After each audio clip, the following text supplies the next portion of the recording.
பழைய நகையை கொடுத்து வைட் 11 monthsல அதே எடைக்கு புது நகையை எடுத்துக்கோங்க. எக்ஸ்ட்ராவா ₹1 தர வேண்டாம். Magic old gold exchange. மணப்பெண்ணின் பிரத்யேகமான திருமணம் விவாஹா தி சென்னை சில்க்ஸ்.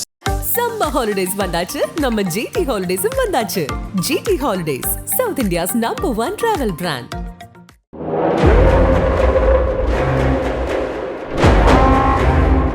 திருவண்ணாமலை கோயிலில் இடுப்பு பிள்ளையார் கோயில் மிக பிரசித்தி பெற்ற ஒரு தலம்.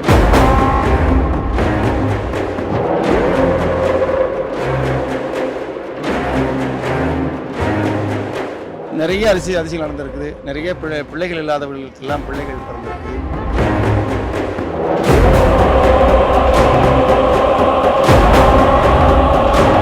கிரிவலம் சுத்திட்டு வரும்போது அந்த இடுக்கு பிள்ளையாருக்குள்ள பூந்து வெளியே வரும்போது அந்த உடல் வலி இதெல்லாம் ஒரு யோக நிலை மாதிரி உள்ள பூந்து அப்புறம் ஒரு நெளிஞ்சு வெளியே வருவான்.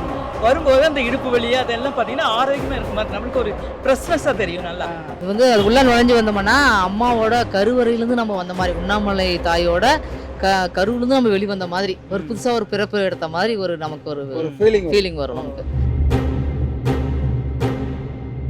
மிகப்பெரிய மனக்குழப்பத்தில் இருக்கும்போது இது உள்ளே போயிட்டு வெளியே வரும்போது ஒரு தெளிவு கிடைக்குது.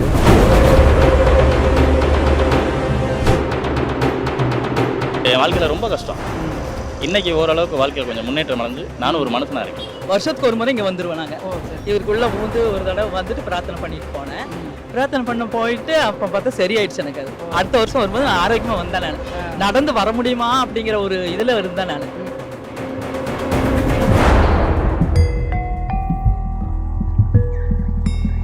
ஓம் சரவணபவ நேயர்களுக்கு வணக்கம். இன்றைக்கி கிரிவலப்பாதை, திருவண்ணாமலை கிரிவலைப்பாதையில் இருக்கக்கூடிய இடுக்கு பிள்ளையார் கோவில் அப்படிங்கிற ஒரு இடத்துல தான் நிற்கிறோம். இங்கே பக்தர்கள் ரொம்ப பயபக்தியோடு சாமியை கும்பிட்டு வராங்க. ரொம்ப ஒரு இடுக்கான ஒரு பகுதியிலிருந்து கும்பிட்டு வெளில வராங்க. அதில் ஒரு பக்தரை இப்போ சந்திக்க போகிறோம். சார் வணக்கம். வணக்கம். இப்போ இவ்வளோ கஷ்டப்பட்டு சாமி கும்பிட்டு வரீங்க, அதனுடைய இப்போ நீங்கள் எந்த நம்பிக்கை அது எதனால அப்படி வர்றீங்கன்னு கேட்குறீங்க. முன்னொரு காலத்தில் வந்து விநாயகரை வேண்டும் போது என் வாழ்க்கையில் ரொம்ப கஷ்டங்கள்லாம் இருக்குது, ரொம்ப இடர்பாடுகள் இருக்குது அப்படின்னும் போது இந்த மாதிரி ஒரு இடத்த தோற்றுவித்து இந்த இடுக்குக்கு உள்ளே வந்ததுக்கப்புறம் இதில் நீங்கள் வெளியில் வந்தீங்கன்னா உங்கள் வாழ்க்கையோட இடர்கள்லேருந்து வெளியில் வந்துடுவீங்கன்னு சொல்கிறது ஒரு ஐதீகம். அந்த நம்பிக்கையில் நாங்கள் எல்லாம் அந்த செயல்படுறோம். உள்ள எதுவும் சிலை உள்ள அதெல்லாம் சிலையெல்லாம் எதுவும் இல்லை, 2 கல் தான். நம்ம மனசு தூய்மையாக உள்ள அண்ணாமலையாரை மனமுருக வேண்டி எங்களோட வாழ்க்கையில் கஷ்டத்தை பூரா தீர்த்து கொடுங்கன்னு சொல்லி வேண்டி நாங்கள் இதை எனக்கு வேண்டி நம்பிக்கையோடு செயல்பட்டு வரோம். கிரிவல பாதைக்கு போகிற எல்லாரும் இங்கேயும் வந்து சாமி கும்பிட்டு போவாங்க. ஆமாம், எல்லாருக்குமே ஒரு ஐதீகம். இங்கே வந்து இதுக்குள்ளே வந்துட்டு இந்த இடுக்கு பிள்ளையார் இந்த அந்த பக்கம் இருந்துக்கிட்டு வந்ததுக்கப்புறம் நம்ம வாழ்க்கையை நிறைவடைஞ்சதாக ஒரு சந்தோஷம். உடல் எவ்வளோ பருமனாக இருந்தாலும் அவங்களால எளிதாக வெளியேற முடியும். நம்மளோட மன சுத்தம் தாங்க. உடல் எவ்வளோ உடலாக இருந்தாலும் நம்ம உடலை ஒன்றே கடவுள் நினைச்சாருமோ உடலே ஆட்டோமேட்டிக்காக நலபாம்பை பார்த்துருக்கீங்களா, சின்ன உருவமாக சுருக்கி போகும். அதே மாதிரி நம்ம உடம்பை சுருக்கி கொடுப்பாரு கடவுள். இப்போ பிள்ளையாரை கும்பிட்றத விட எல்லாம் அது வழியாக தான் போயிட்டு வராங்க. இப்போ அங்கே சிலை எதுவும் இருக்கா? நந்தி இருக்கு. அந்த இடுக்கு, அந்த அதுக்கு பேர் இடுக்கு பிள்ளையார். முன்னாடி இருக்கிறது நந்தி. பிள்ளையார் வந்து மூல கடவுள். ஆரம்பத்திலே பிள்ளையார் கும்பிட்டு தானே ஆரம்பிக்கிறாங்க கிரிவலம். உண்மையாலுமே திருவண்ணாமலை கோயிலில் இடுப்பு பிள்ளையார் கோயில் மிக பிரசித்தி பெற்ற ஒரு தலம். அந்த தலத்தில் உள்ள போகிற உடல் ரீதியான ஒரு எக்ஸசைஸ் மாதிரி, ஒரு அறிவியல் பூர்வமாக அந்த காலத்தில் பெரியவங்க ஒரு எவ்வளோ பெரிய உடல் பருமனாக இருந்தாலும் ஒல்லியாக இருந்தாலும் அந்த உடல் ரீதியான ஒரு அறிவியல் பூர்வமான எக்ஸசைஸை இறைவன் நிலையில் புகுத்தி வச்சிருக்கிறது ரொம்ப பிரசித்தி பெற்றது. நிறைய நன்மைகள் நடக்குது. ஏன்னா உடல் ரீதியான சில எக்ஸசைஸ் பண்ணாதவங்க இப்படி இருக்கிறவங்க அத்தனை பேருமே உள்ளே போயிட்டு வந்தாவே உடல் ஒரு மிகப்பெரிய ஆரோக்கிய நிலைக்கு இருக்கிற மாதிரி சூழலை ஏற்படுது. அது வந்து இறைவனுடைய அருள் இருக்குது. நிறைய அதிசயங்கள் நடந்திருக்குது. நிறைய பிள்ளைகள் இல்லாதவர்களுக்கெல்லாம் பிள்ளைகள் பிறந்திருக்கு, குழந்தைகள் இல்லாதவர்களுக்கெல்லாம் குழந்தைகள் பிறந்திருக்கு. நிறைய வேண்டுதல் வைத்து கொண்டு நிறைய பேர் வந்து இதுக்காகவே ஸ்பெஷலாக இதுக்காகவே வராங்க. ரொம்ப வருஷமாக வந்துட்டு இருக்கேங்க இந்த கோயிலுக்கு.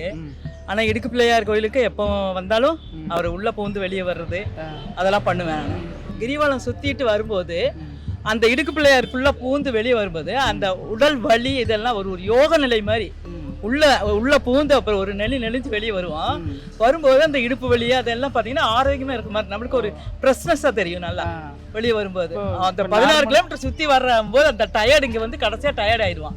ஆனால் அதுக்குள்ளே பூந்து வெளியே வரும்போது பார்த்தீங்கன்னா அவ்வளோ ஃப்ரெஷ் ஆகிடுவான். நார்மலாக நடக்கிறவங்க கூட இதில் வரப்போ சிரமப்படுறாங்க. அப்போ இன்னும் கொஞ்சம் வயதானவங்க வயதானவங்க கொஞ்சம் அவங்களுக்கு ஏற்கனவே பல பிரச்சனை இருக்கு இல்லைங்களா, அதனால அவங்களுக்கு சிரமமா இருக்கும். ஆனா வந்து நார்மலா வர்றவங்களுக்கு, யங் ஸ்டேஜ் இருக்கிறவங்களுக்கு, நார்மலா இருக்கிறவங்களுக்கு, ஆனா பக்தியோட வர்றவங்களுக்கு வயசானா கூட அவங்களுக்கு வந்து இது வந்து ரொம்ப சிறப்பாக இருக்குது. உங்கள் வாழ்க்கையில் நடந்த அதிசயங்கள் நான் ஒரு 5-6 முறை வந்திருக்கேன். எங்கள் மனைவி தான் அவங்க 5-6 முறை வந்திருக்கிறோம். இருந்தாலும் கூட அது வந்து எங்கள் குடும்பத்தில் நல்லா நடந்திருக்கு, நன்மை நடந்திருக்கு. ஒன்றும் இல்லைங்க, அது வந்து அது உள்ள நுழைஞ்சு வந்தோம்னா அம்மாவோட கருவறையிலேருந்து நம்ம வந்த மாதிரி, உண்ணாமலை தாயோட கருவிலேருந்து நம்ம வெளிவந்த மாதிரி, ஒரு புதுசாக ஒரு பிறப்பு எடுத்த மாதிரி நமக்கு ஒரு ஃபீலிங் வரும் நமக்கு. அந்த ஒரு உணர்வுக்காக நம்ம வர்றது, ஒரு மறுபிறவி நம்ம எடுத்த போல ஒரு ஃபீலிங் வந்துடும். அம்மாவோட அருள் நமக்கு கிடைக்கும். நீங்கள் கஷ்டப்படுறவங்க இப்போ யார் இந்த கோவிலுக்கு வரணும்னா நீங்கள் யாரை சொல்லுவீங்க? இப்போ குழந்தை இல்லாதவங்கன்னு சார் சொன்னாங்க, அந்த மாதிரி வேறு சில பிரச்சனைகள் இருக்கிறவங்களுக்கு இந்த மாதிரி கோவில், திருமணம் ஆகாதவங்க, உடல்நிலை சரியில்லாதவங்க, இப்போ நான் உள்ளே போயிட்டு வந்தேன்னா குழந்தை இல்லாதவங்க வரலாம், குழந்தையின்மை இருக்கிறவங்க வரலாம், உடல் ரீதியான நோய் இருக்கிறவங்க வரலாம், அதுக்கப்புறம் குடும்பத்தில் மிகப்பெரிய கஷ்டங்கள் இருக்கிறவங்க வரலாம். அவங்க எல்லாமே இதில் நிவர்த்தி ஆகும். அந்த வாய்ப்புகள் இறைவன் அருள் பண்ணியிருக்கான். அதாவது இந்த கோவில் வந்து பலருக்கும் பல விதமான அனுபவத்தை தருதுன்னு சொல்கிறாங்க. இப்போ நீங்கள் நிறைய டைம் வந்துட்டு போயிருக்கீங்க, நீ குடும்பத்தோடு வரீங்க, இப்போ உங்களுக்கு என்ன மாதிரியான அனுபவங்களை அந்த கோவில் கொடுத்துருக்கு? மிகப்பெரிய மனக்குழப்பத்தில் இருக்கும்போது, ஒரு டிப்ரெஷனில் இருக்கும்போது, இது உள்ளே போயிட்டு வெளியே வரும்போது ஒரு மன தூய்மை, ஒரு ரிலாக்ஸேஷன், தெளிவு கிடைக்குது. அதே மாதிரி ஏதாவது ஒரு கெட்ட சிந்தனைகள் ஏதாவது இருந்தாலும் நற்சிந்தனையாக மாறுறதுக்கான வழி அதுலேருந்து வர்றதுக்கு கிடைக்குது. இப்போ உங்கள் குழந்தை ஒய்ஃபு எல்லாரையும் ரொம்ப கஷ்டப்பட்டு தான் வெளில வராங்க. இவ்வளோ கஷ்டப்பட்டு அது ஒன்றும் சிரமமாக தெரியல. ஏன்னா என்ன சொல்கிறது, அவர் மேலே பாரத்தை போட்டு நம்ம வரும்போது மனநிறைவாக இருக்கிற மாதிரி தான் தெரியுது. அது ஒன்றும் சிரமமாக தெரியல, நல்லா இருக்குது, மனசுக்கு கொஞ்சம் ரிலாக்ஸேஷன் நல்லா இருக்குது. கோவிலுக்கு வந்தால் மன தெளிவு கிடைக்கும். மன தெளிவு, அதுவும் இந்த இடுக்கு பிள்ளையார் கோயில் உள்ள போயிட்டு வெளியே வரும்போது ஒரு தூய்மையான ஒரு எண்ணத்தோட வெளியே வர மாதிரி இருக்கு. எண்ணங்கள் கலங்களாக இருந்தாலும் மனதளவில் உள்ள வந்து வெளியே வரும்போது தூய்மையோட வெளியே வர மாதிரி ஒரு ரிலாக்ஸேஷனோட இருக்கு. நீங்கள் எங்கேருந்து வரீங்க? நான் செங்கத்துலேருந்து வரேன். வந்து இதுக்காக இடுக்கு பிள்ளையார் கோயிலுக்காகவே வந்து தரிசனம் பண்ணிட்டு. எத்தனை நாளுக்கு ஒரு முறை வந்து குடும்பத்தோட? வீக்லி வந்துட்டு போயிடுவீங்க? வீக்லி வந்துட்டு போகிறோம், கம்பல்சரி வீக்லி வந்துட்டு. நிறைய மாற்றங்கள், எல்லாருக்குமே மாற்றங்கள் வந்து இன்னைக்கு 10 ரூபா போட நாளைக்கு 20 ரூபான்ல படிப்படியாக முன்னேற்றங்கள். கடவுள் வந்து நம்ம உடம்புல படிப்படியாக தானே முன்னேற்றத்தை காட்டுவார். அந்த மாதிரி வாழ்க்கையில் படிப்படியான முன்னேற்றங்கள் வரும். உங்களுக்கு அந்த மாதிரி முன்னேற்றம் எக்ஸ்பீரியன்ஸ் நிறையா இருக்குது. நான் இதோட 4வது வருஷம். ஓ, 4வது வருஷம். ஆமாம். பல எனக்கெல்லாம் முன்ன இடர்கள்லாம் நிறையா இருந்துச்சு. கொஞ்சம் கொஞ்சமாக வாழ்க்கையில் மாற்றங்கள் வந்து. சொல்லக்கூடிய சம்பவம் ஏதாச்சும் இருக்கா? எனக்கு சொல்லக்கூடிய சம்பவம்னா, என் வாழ்க்கையில் ரொம்ப கஷ்டம்.